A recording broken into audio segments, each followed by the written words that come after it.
નમસ્કાર દર્શક મિત્રો, હું છું રૂપાલી વણિચિયા. સંપૂર્ણ ન્યૂઝમાં આપનું સ્વાગત છે. પાલનપુર જય ગોગા યુવક મિત્ર મંડળ દ્વારા ભાદરવી પૂનમ પગપાળા જતા પદયાત્રિકો માટે સેવા કેમ્પ શરૂ કરાયો છે, જેમાં પ્રથમ દિવસે માતાજીની પ્રતિમાની સ્થાપના કરી કેમ્પને ખુલ્લો મૂકવામાં આવ્યો હતો. શક્તિ, ભક્તિ અને આસ્થાનો ત્રિવેણી સંગમ એટલે જગવિખ્યાત મા અંબાનું ધામ અંબાજી, જ્યાં ભાદરવી પૂનમનો મેળો ભરાય છે. આ વખતે પણ તારીખ 12 થી 18 દરમિયાન ભાદરવી પૂનમનો મેળો યોજાનાર છે, જેના ભાગરૂપે સેવા કેમ્પો શરૂ થઈ ગયા છે. ત્યારે પાલનપુર જય ગોગા મિત્ર મંડળ દ્વારા જામપુરા પશુ દવાખાના બહાર ચા નાસ્તો જમવાનું, આરામ સહિતના સેવા કેમ્પો શરૂ કરવામાં આવ્યા હતા, જેમાં મોટી સંખ્યામાં મંડળના સભ્યો જોડાયા હતા અને વાસ્તે ગાસ્તે મા અંબાની પ્રતિમાને કેમ્પમાં સ્થાપના કરાઈ હતી. અપડેટ કેમ્પનો શુભારંભ કરવામાં આવ્યો હતો. તેમજ ભક્તો પણ પગપાળા અંબાજી જવા માટે શરૂ થઈ ગયા હોવાથી સેવા કેમ્પો દ્વારા સેવા કરવામાં આવી રહી છે.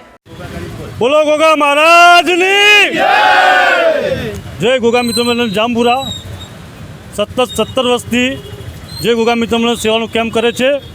પગયાત્રીઓને સારી એવી સગવડ આપે છે. જમવાનું મળે છે, પૂરી, શાક, શીરો, આરામની વ્યવસ્થા છે. બધા સભ્યો મળી અને મસ્તનું આયોજન કરે છે. બોલો ગોગા મહારાજની જય.